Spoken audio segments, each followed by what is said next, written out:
ნოტარიუსთა საერთაშორისო კონფერენცია გრძელდება. ღონისძიება ნოტარიუსის სოციალურ როლს ეძღვნება. მოხსენებლები ნოტარიუსის როგორც იურიდიული მრჩევლის ფუნქციის განსაკუთრებულ მნიშვნელობაზე საუბრობენ. კონფერენცია ჰოლიდეიში გუშინ იუსტიციის მინისტრმა გახსნა. მონაწილეობს ნოტარიუსთა საერთაშორისო კავშირის წევრი 14 ქვეყანა. კონფერენციის დასასრულს მიიღებენ декларაციას, რომლითაც delегат ქვეყნებს ნოტარიუსის სოციალური როლის გაძლიერებასთან დაკავშირებით რეკომენდაციებით მიმართავენ.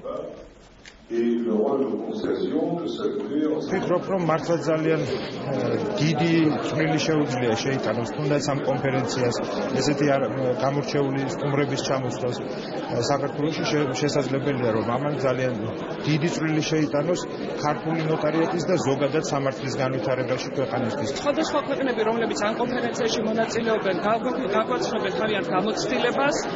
ქართული ნოტარიატი გააცნობს თავის მიღწევებს სისტემას და მე მგონი ეს არის ძალიან მნიშვნელოვანი ღონისძიება, რომელიც სტარდება საქართველოს ნოტარიატში, არა მხოლოდ საქართველოსთვის, არამედ სხვა ქვეყნებისთვისაც იმ ურთიერთთანამშრომლობის გასახმარებლად, რომელიც არსებობს.